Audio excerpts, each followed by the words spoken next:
Hello दोस्तों, कैसे हैं आप सब। स्वागत है आप सभी का कॉमिक वर्ल्ड 2.0 पर। तो चलिए दोस्तों, शुरू करते हैं अनिल मोहन का नॉवेल जीत का ताज का 9वां भाग। फ़कीर बाबा ने रात को ही कह दिया था कि वे सब भोर का उजाला होने तक तैयार हो जाएं, और अगले दिन सुबह सब ठीक वक्त पर तैयार थे। बाबा का अधिकतर वक्त झोपड़े में ही बीता था। खाने के बाद रात को जब बाबा मिलने आए तो उन्होंने अपनी शक्ति से देवराज चौहान के गले का जख्म ठीक कर दिया था। भोर के उजाले में आज बाबा का चेहरा सुकून से भरा शांत लग रहा था। बाबा ने सबको देखा। हर किसी के चेहरे पर जोश ही नज़र आया तो वे बोले, तुम लोगों में से कोई भी वापस लौटने को तैयार नहीं? ताज लेने सब जाएंगे? किसी ने कुछ नहीं कहा। फ़कीर बाबा के चेहरे पर शांत सी मुस्कान उभरी। मैं एक बार फिर सबको कह देना चाहता हूँ कि जहाँ आप लोग जा रहे हैं वो खतरनाक जगह है, जादुई करिश्मों से भरी हुई है। बाबा की निगाह उनके चेहरों पर फिर रही थी। सब खामोश रहे। ये बात मैं आप सबको बता देना चाहता हूँ कि उस नगरी में वो ताज अब अपनी अहमियत रखता है जिसे लेने तुम लोग जा रहे हो। बाबा का स्वर शांत था। क्या हैसियत रखता है? जगमोहन ने पूछा। जब वक्त आएगा इस बात का जवाब तुम लोगों को खुद ब खुद ही मिल जाएगा। बाबा के होठों पर छोटी सी मुस्कान उभरी। एक सवाल का जवाब मिलेगा और 10 नए सवाल तुम लोगों के सामने खड़े हो जाएंगे। उस नगरी में प्रवेश करने के बाद तुम लोग बिना ताज के सही सलामत वापस लौट आए तो ये भी बहुत बड़ी बात होगी। ताज के साथ वापस आना तो और भी असंभव है। आप हमें डरा रहे हैं बाबा, महाजन बोला। नहीं, मैं तुम लोगों को हकीकत का आईना दिखा रहा हूँ। बाबा का स्वर शांत था। बाबा, महाजन पुनः बोला, विस्की के बिना मेरी टांगों की गाड़ी नहीं चलती। जहाँ आप भेज रहे हैं वहाँ तो विस्की मिलने से रही। इस बात को लेकर मैं परेशान हूँ। फ़कीर बाबा मुस्कुराए, फिर बोले, अपने पाँव के पास पड़ा सिक्का उठाओ। महाजन ने फ़ौरन नीचे देखा। पाँव के पास छोटा सा गोल सा सिक्का पड़ा था और उसे पूरा विश्वास था कि वह सिक्का वहाँ पहले मौजूद नहीं था। महाजन ने झुककर सिक्का उठाया और बाबा को देखा। नील सिंह, जब तक यह सिक्का तुम्हारे पास रहेगा तब तक तुम्हारी विस्की की ज़रूरत पूरी होती रहेगी। वो कैसे? मन ही मन जब भी विस्की की इच्छा जाहिर करोगे बोतल तुम्हारे सामने होगी। थैंक्स बाबा। महाजन ने मुस्करा कर सिक्का फ़ौरन जेब में डाल लिया। फ़कीर बाबा की निगाह पुनः सब पर गई। किसी को और कुछ कहना पूछना है? फ़कीर बाबा ने पूछा। मोना चौधरी कह उठी। ताज हासिल करने के बाद उस मायावी नगरी से कैसे बाहर निकला जाएगा? किसी से रास्ता पूछने की ज़रूरत नहीं, बाबा मुस्कुराए। वो तिलिस्मी ताज है। खुले आसमान के नीचे उसे हाथ में पकड़कर नगरी से बाहर आने की इच्छा करोगे तो बाहर आ जाओगे। लेकिन ये बात सिर्फ खुले आसमान के नीचे ही लागू होगी। अगर सिर पर कोई छत है तो वो तिलिस्मी ताकत काम नहीं आएगी। उस तिलिस्मी ताज से और क्या क्या काम लिया जा सकता है? देवराज चौहान ने पूछा। कई काम लिए जा सकते हैं, परंतु उसके बारे में मैं बताना ठीक नहीं समझता। फ़कीर बाबा ने देवराज चौहान को देखा। ताज हाथ में आने पर उसकी ताकत का एहसास खुद ब खुद ही हो जाएगा। बाबा, रुस्ता राव बोला। जादुई नगरी के बारे में कोई ऐसी बात जो हमारे काम आए? बहुत बातें जो कि बतानी कठिन है, फ़कीर बाबा ने कहा। लेकिन सब इतना जान लो कि जो नज़र आए उस पर विश्वास मत करना, और विश्वास किए बिना बात भी नहीं बनेगी। ये का बात होइला बाबा? जो देखोगे सुनोगे वो सिर्फ भ्रम होगा, लेकिन कहीं कहीं सच्चाई भी होगी। क्या सच है क्या झूठ है, और आंखें जो देख रही हैं वो सच है या मात्र भ्रम, ये सब कुछ तुम लोगों ने अपनी समझ के मुताबिक ही तय करना है। जो सच लगेगा वो सच नहीं होगा, जिससे जिसे झूठ समझोगे वो झूठ नहीं होगा। मारे समझ में तो थारी बात ना वो बाबा, बाकेलाल राठौर बोला। इससे ज़्यादा मैं बताने की ज़रूरत नहीं समझता। वहाँ पहुंचकर हर उस सवाल का जवाब भी तुम लोगों को मिलने लगेगा जो सवाल अभी तक तुम लोगों के दिमाग में नहीं आए। क्षणिक चुप्पी सी छा गई। बाबा, पारसनाथ ने कहा, आप भविष्य में देख सकते हैं, इसलिए आपको मालूम होगा कि हम जो करने जा रहे हैं आखिर उसका अंजाम क्या होगा। मैं भविष्य में देख सकता हूँ मैं भविष्य में देख सकता तो ये बात मुझे अवश्य मालूम रहती कि देवा और मिन्नों में कब दोस्ती होगी और कब मुझे इस पुराने बूढ़े शरीर से मुक्ति मिलेगी। ऐसे में मैं परेशान न रहता कि इन दोनों के बीच दुश्मनी की दीवार खत्म हो जाए। इसलिए ये बात हमेशा के लिए अपने दिमाग से निकाल दो कि मैं भविष्य में देख सकता हूँ। हाँ, इतना ज़रूर है कि कभी कभी भविष्य में होने वाली घटनाओं का आभास मुझे हो जाता है। मैं भूतकाल को जानता हूँ। तुम लोगों ने 3 जन्म ले लिए, लेकिन मैं वक्त बिताने के लिए तपस्या करने लगा। तपस्या करते करते मैं इतना आगे निकल गया कि मुझे खुद नहीं मालूम हो सका कि कब मैं अद्भुत शक्तियों का मालिक बन गया। मैं आम इंसानों से दूर हो गया और ऐसी बातों की जानकारी मुझे हो गई जो सिर्फ सिद्ध पुरुष को ही हो सकती है। लेकिन मेरे पास ऐसी कोई ताकत या सिद्धि नहीं कि मैं भविष्य के घर में झांक सकूं। पारसनाथ ने फिर कुछ नहीं पूछा। बाबा, बाकेलाल राठौर बोला, वो मायावी नगरी गुरदासपुरी में लस्सी का भी इंतजाम होवे का? नहीं, वहाँ खाने पीने का इंतज़ाम आप लोगों को खुद ही करना होगा। कैसे करना है ये आप लोग जाने। यो तो चीटिंग होवे बाबा। बाकेलाल राठौर ने मुझ पर हाथ फेरा। महाजन को सिक्का दो कि जब वो मांगे उसे को विस्की मिलो, पर मारे को सिक्का ना दो खाने के वास्ते। विस्की नील सिंह की मजबूरी है। हर जन्म में वो नशा लेकर ही काम करता है। ये बात तुम लोग नहीं समझ सकते, लेकिन मैं जानता हूँ, इसलिए उसकी मजबूरी को समझकर उसकी बात मानी। रुस्तम राव ने फ़ौरन सोहनलाल को देखा। बाप, तेरे पास गोली वाली सिगरेट होइला क्या? नहीं तो बाबा को बोल दे। मेरे पास अपने स्टॉक का पूरा इंतज़ाम है, सोहनलाल मुस्कुराया। उसके बाद सबकी निगाह फ़कीर बाबा पर जा टिकी। अब चला जाए? फ़कीर बाबा ने पूछा। सबने एक दूसरे को देखा। आखिरकार सहमति से सबने सिर हिला दिया। हथियारों की ज़रूरत हो तो छड़ी को छूकर ले सकते हो, बाबा ने जैसे याद दिलाया। उसके बाद सबने छड़ी को छू छू कर अपने पसंदीदा हथियार हासिल किए। याद रखना, बाबा ने गंभीर स्वर में कहा, जहाँ तुम लोग जा रहे हो वहाँ ये हथियार काम नहीं आएंगे, और वहाँ हर कोई दोस्त होगा और हर कोई दुश्मन होगा। अच्छे बुरे की पहचान तुम लोगों ने अपनी समझ के मुताबिक करनी है। अब तुम लोग अपनी अपनी आंखें बंद कर लो। सब ने आंखें बंद कर ली।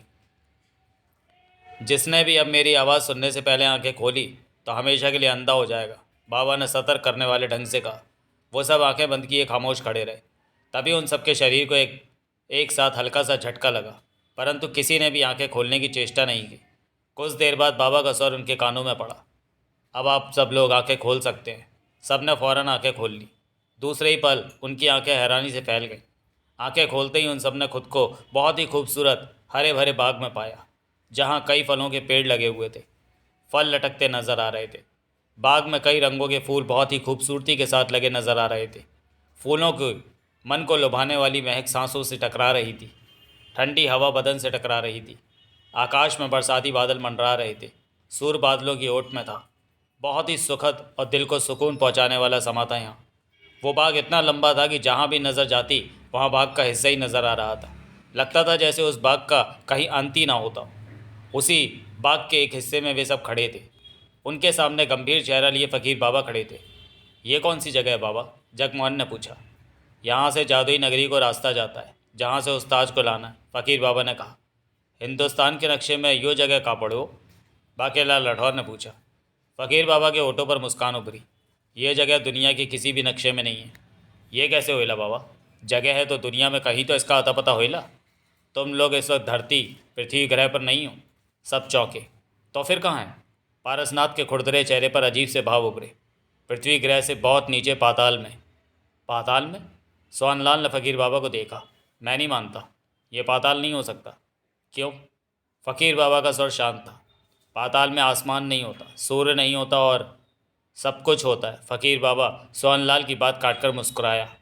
ये पाताल का आसमान है, पाताल का सूर्य है। पृथ्वी का इंसान आसमान में तो दूर दूर तक पहुंच गया, लेकिन ज़मीन के नीचे पाताल के किसी रहस्य तक नहीं पहुंच सका। यहाँ पाताल के भोले भाले लोग ही रहते हैं। उनसे तुम लोग मिलोगे, कई नए रहस्यों से तुम लोग वाकिफ़ होगे। पाताल का सूर्य डूबता है? महाजन ने पूछा। नहीं, पृथ्वी के सूर्य की तरह यहाँ का सूर्य भी अपनी जगह रहता है, लेकिन पृथ्वी घूमती है तो पाताल भी घूमेगा। ऐसे में पृथ्वी की तरह पाताल का जो हिस्सा सूर्य के सामने होगा वहीं पर दिन होगा, फ़कीर बाबा ने कहा।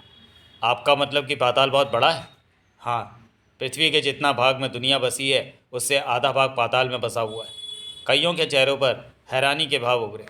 आपको यहाँ का पता कैसे चला? जगमोहन ने पूछा। इस बात का जवाब मैं नहीं दे पाऊँगा।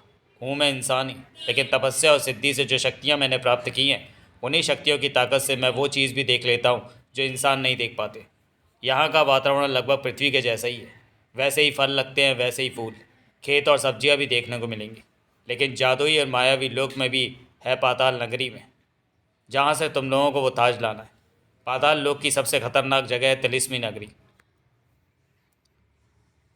यहाँ के लोगों की भाषा हम कैसे समझेंगे? देवराज चौहान बोला।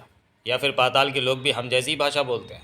नहीं, इनकी अपनी भाषा है, फ़कीर बाबा ने कहा। मैंने तुम लोगों को अपनी शक्ति द्वारा कुछ ऐसा दे दिया है कि यहाँ के लोगों की भाषा समझ सको और वो तुम्हारी समझ सके। यहाँ के लोग अपनी भाषा में ही बोलेंगे, लेकिन तुम लोगों को उनके शब्द अपनी भाषा में ही सुनाई देंगे। इसी तरह तुम लोग जो बोलोगे पातालवासी वो शब्द अपनी भाषा में सुन पाएंगे। देवराज चौहान ने समझने वाले भाव में सिर हिलाया। हमें जाना कहाँ है बाबा? मोना चौधरी ने पूछा। फ़कीर बाबा की निगाह मोना चौधरी पर जा टिकी। वो सामने देखो। यहाँ से दो रास्ते अलग अलग दिशाओं में जा रहे हैं। सबकी निगाह दो होते रास्तों पर गई। देवा एक रास्ते पर जाएगा और तुम दूसरे रास्ते पर।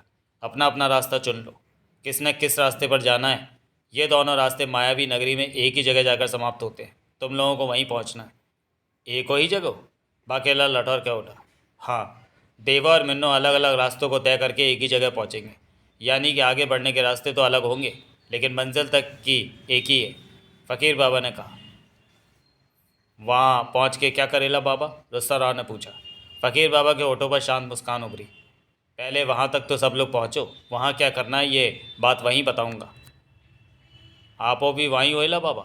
नहीं, लेकिन जब तुम लोग वहाँ पहुँच जाओगे तो मैं वहीं मिलूँगा, फिर बताऊँगा कि ताज कहाँ है। अब मैं चलता। बाबा, महाजन ने टोका। वहाँ तक तो आप अपनी शक्ति के दम पर हमें पहुँचा सकते हैं। हम यहाँ, हाँ, पहुँचा सकता हूँ, लेकिन मैं भी कानून कायदों से बंधा पड़ा हूँ, बाबा ने गंभीर स्वर में कहा। मायावी नगरी में मुझे तो जाने की इजाज़त है, लेकिन किसी को साथ ले जाने की इजाज़त मुझे नहीं है। अगर मैंने ऐसा किया तो जो शक्तियाँ मैंने प्राप्त कर रखी हैं वो कमज़ोर पड़ सकती हैं। इसलिए यहाँ से मायावी नगरी तक तुम लोगों को खुद ही पहुँचना होगा। मैं वहीं मिलूँगा। जब ये बाग समाप्त हो तो समझ जाना कि मायावी नगरी आरंभ हो गई है, और वहाँ से तुम लोगों को तिलिस्मी नगरी में प्रवेश करने का रास्ता बताऊँगा, जहाँ से वो ताज लाना है। कहने के साथ ही फ़कीर बाबा ने सब पर निगाह मारी, और फिर सबके देखते ही देखते फ़कीर बाबा का शरीर हवा में खुलता हुआ सबकी निगाहों से ओझल हो गया। जहाँ फ़कीर बाबा खड़े थे वो जगह खाली थी। कई पलों के लिए वहाँ सन्नाटा सा छाया रहा। उस खामोशी को जगमोहन ने तोड़ा। वो महाजन से बोला, दोनों में से तुमने कौन से रास्ते पर जाना है? महाजन ने दोनों रास्तों पर निगाह मारी। दाईं तरफ वाला रास्ता ठीक रहेगा, महाजन ने कहा। ठीक है, हम बाईं तरफ वाला रास्ता ले लेते हैं, जगमोहन ने शांत स्वर में सिर हिलाया। आधा घंटा लगा उस रास्ते पर बढ़ते हुए बाग के किनारे पहुंचने के लिए। छड़ी से प्राप्त किए हथियार उनके पास थे। उन हथियारों में गन भी थी, रिवॉल्वरें भी थी, चाकू और खुखरी भी थे, और कई तरह के हथियार उनके पास थे। देवराज चौहान ने जेब में रिवॉल्वर और कमर पर 12 इंच लंबा चाकू बांध रखा था। सबसे आगे वही था। पीछे जगमोहन, सोहनलाल, बाकेलाल लठौर, रुस्तम राव और करमपाल सिंह थे। उनमें कोई खास बात नहीं हुई थी, परंतु बाग की समाप्ति पर सब ठिठके। सामने उजड़ा उजड़ा जंगल नज़र आ रहा था। कहीं कहीं सूखे पेड़ खड़े नज़र आ रहे थे। शायद ही किसी पेड़ पर कोई पत्ता नज़र आया हो। वो बंजर पथरीली ज़मीन थी। छोटे छोटे पत्थर बिखरे नज़र आ रहे थे। सिलसिला दूर तक ऐसा ही था। जगमोहन ने पलटकर देखा। बाग की खूबसूरती अभी भी मन मोह रही थी। कैसी जगह, कैसी जगह है, अजीब बात है। जगमोहन क्या उठा। बाग की खूबसूरती मन मोह रही है, और साथ लगा ये सूखा और अजीब सा इलाका समझ से बाहर है। बाप रुस्ताराव क्या उठा। बाबा बोला कि बाग समाप्त होते ही मायावी नगरी का आरंभ होइला। आप उनका ख्याल है कि अपन लोग मायावी नगरी की सीमा पर खड़े लाए। बाकेला लौटर का हाथ मूंछ पर पहुंचा, बोला कुछ नहीं। आगे बढ़ो, देवराज चौहान ने कहा, और आगे बंजर पर बढ़ गया। सब उसके पीछे चलने लगे। बाकेला लठौर ने करमपाल सिंह को देखा। कर में थारे चेहरों की सुइयाँ टेढ़ी क्यों होवे? का डर लगो हो? बाकेला लठौर बोला। डर नहीं लग रहा, करमपाल सिंह कुछ बेचैन सा था। अजीब सा लग रहा है। का अजीब हो लागे थारे को? बाबा कह रहा था कि हम पाताल में हैं। करमपाल सिंह ने चलते चलते उसे देखा। तो थारे को कभी छोड़ो ये सोचकर। अजीब सा लग रहा है ये सोचकर हम पाताल में हैं, धरती के नीचे, और यहाँ पर भी आसमान है, सूर्य है। धरती पर पहुंचकर लोगों को बताएंगे तो कोई विश्वास भी नहीं करेगा। यो बात तो फतेगी का। क्या ऐसा नहीं हो सकता कि बाबा ने यूं ही झूठ कह दिया हो कि ये जगह पाताल है? बाकेला लठौर ने गहरी निगाहों से करमपाल सिंह को देखा। बाबा झूठ तो नहीं बोले, ये बात हमेशा के लिए सिरों में रख ले। करमपाल सिंह ने कुछ नहीं कहा। वह सब पथरीले रास्ते पर सूखे पेड़ों के बीच में से गुजरते आगे बढ़ते जा रहे थे। देवराज चौहान की निगाह आगे बढ़ते हुए हर तरफ घिर रही थी। वो मनी मन बेहद सतर्क था। फ़कीर बाबा के कहे मुताबिक इस वक्त वो लोग मायावी नगरी में थे, जहाँ कभी भी कुछ भी हो सकता था। कोई भी अजीब हादसा उनके सामने आ सकता था। कौन हो तुम लोग और कहाँ जा रहे हो? तभी मध्यम सी आवाज़ उनके कानों से टकराई। अगले ही पल वे सब ठिठक गए। उन्होंने इधर उधर देखा, हर तरफ देखा, कोई नज़र नहीं आया। ये आवाज़ कहाँ से आई? जगमोहन के होठों से निकला। कह नहीं सकता। देवराज चौहान की सिकड़ी निगाह हर तरफ फिर रही थी। आवाज़ कुछ इस तरह से आई थी कि उसका दिशानुमान नहीं लगा।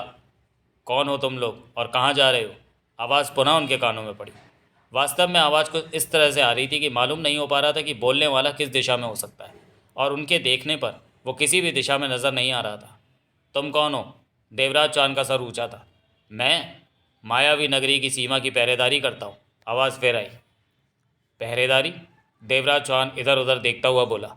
यहाँ पहरेदारी की क्या ज़रूरत है? कौन आ सकता है यहाँ? ये तो पाताल नगरी है। पाताल नगरी में 3 मायावी जातियाँ हैं। तीनों की एक दूसरे की दुश्मन है और मौका मिलने पर एक दूसरे पर हमला बोल देते हैं। इसलिए पहरेदारी ज़रूरी है। तुम लोग धरती के लगते हो। आवाज़ आई। हाँ, हम धरती से आए हैं, देवराज चौहान ने कहा। पाताल नगरी में कैसे पहुंच गए? आवाज़ आई। ये बताना ज़रूरी नहीं समझता मैं। क्या करने आए हो? ताज लेने, देवराज चौहान ने पहले वाले लहजे में कहा। ताज? अगले ही पल आवाज़ में हंसी शामिल हो गई। थारे को हंसनों का दौरा पड़ेगा का? बाकेला लौटकर का हाथ मुझ पर पहुंचा। ताज की बात पर तुम हंसे क्यों? देवराज चौहान ने पूछा। चले जाओ वापस, आवाज़ आई। बेवकूफ़ हो तुम लोग। उस ताज को कोई नहीं ले सकता।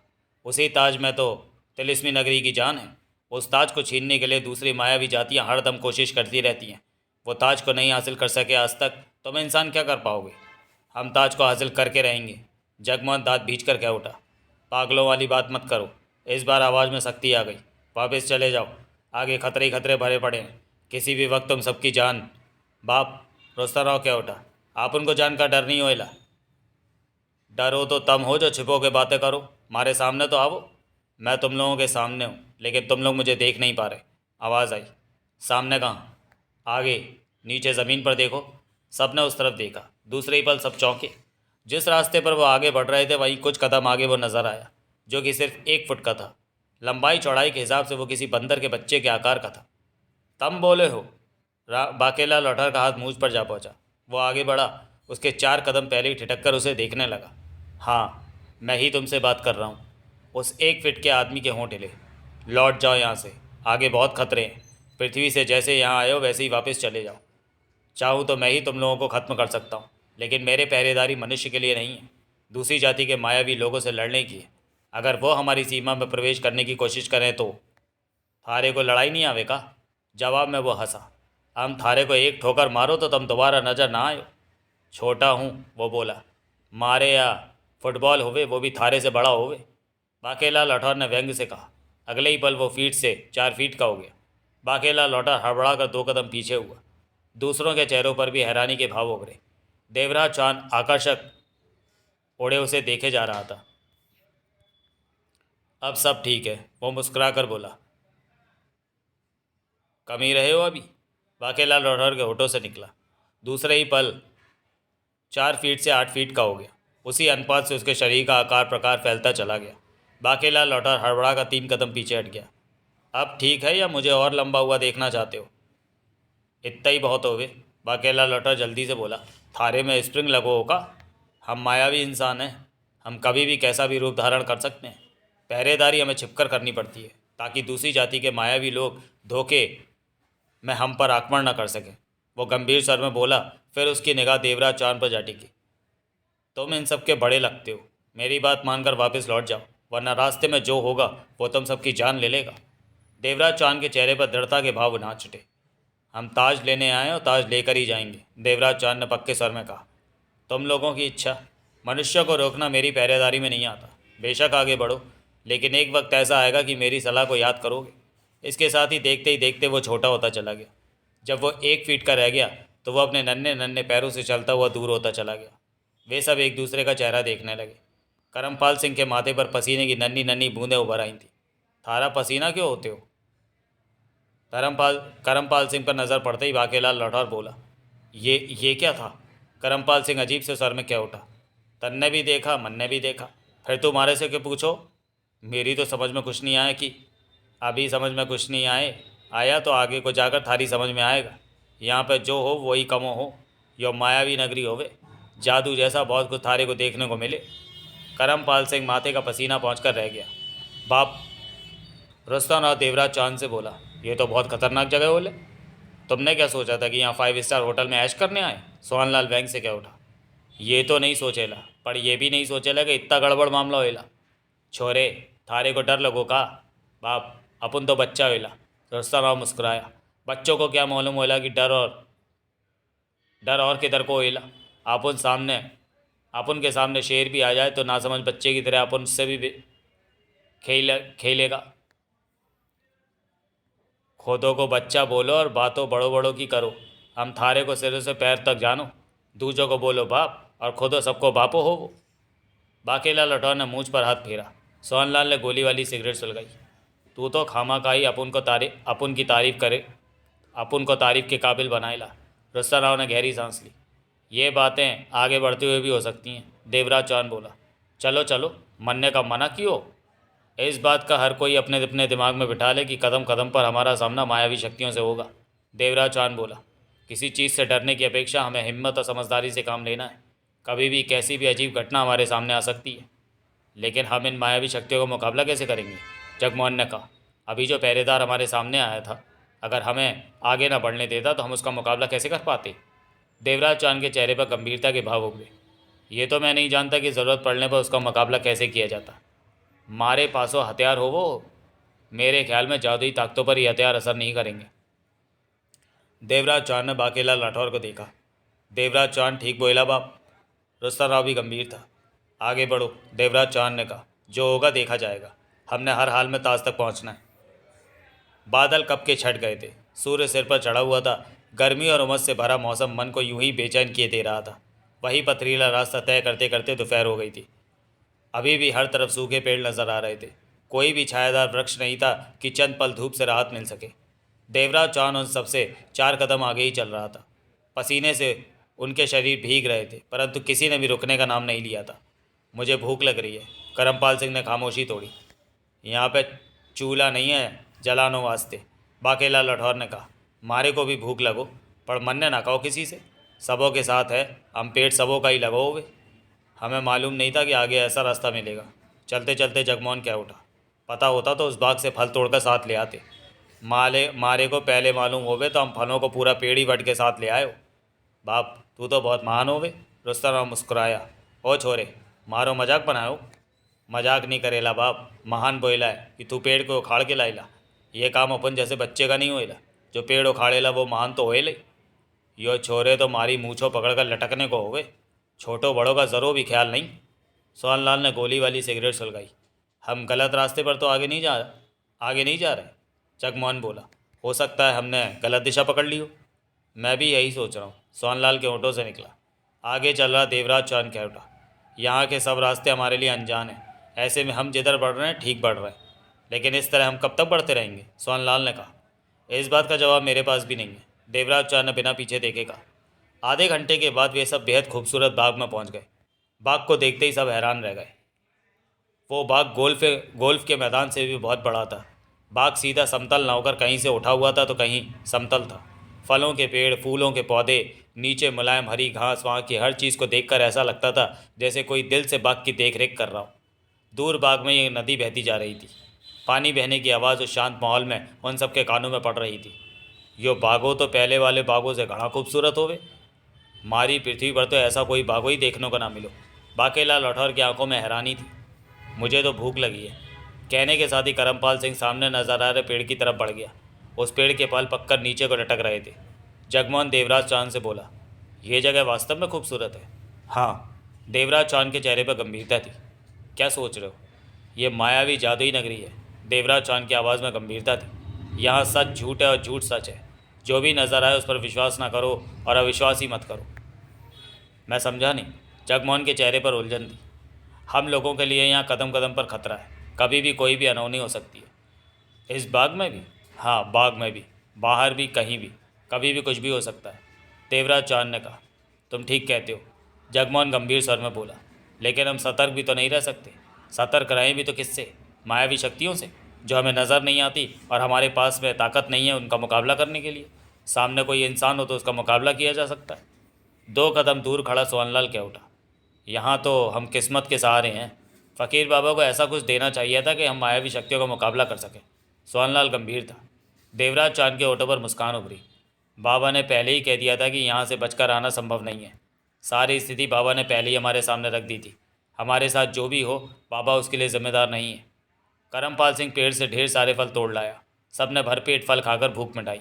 उसके बाद आगे बढ़ने से पहले नदी में नहाने का प्रोग्राम बनाकर वे सब नदी की तरफ बढ़ गए। बाग में नदी के किनारे बैठने के पत्थर की खूबसूरत कुर्सियाँ पड़ी थीं। छाया के लिए उनके शेड पड़े थे। कुछ दूरी पर पत्थर का सफ़ेद घोड़ा खड़ा था।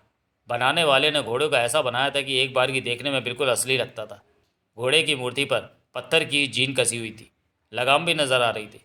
ऐसा लगता था जैसे वो पत्थर का घोड़ा सफ़र के लिए बिल्कुल तैयार हो। ऐसो तगड़ो घोड़ो तो मारी वो गुरदासपुरी वाली के घरों में था। बाकेला लौटकर क्या उठा। मारे को तो लगो कि उसो को ही देखकर घोड़ो बनाने वाले ने इसो घोड़ों की मूर्ति को बनायो। बाप, ये गुरदासपुर इधर किधर बीच में आएला। हम गुरदासपुर के घोड़ों की बात करो। छोरे, मारी गुरदासपुर वाली के साथों शादी हो जाती तो ये थारे साइज़ के मारे छोरे होते। तब मारी हर बात के बीचों मत बोल। आपुन तो अब भी तेरा छोरा वेला बाप। तू मारे को बिना ब्याह के बापो मत बोल। बाकेला लौटा ने मूछ पर हाथ फेरा।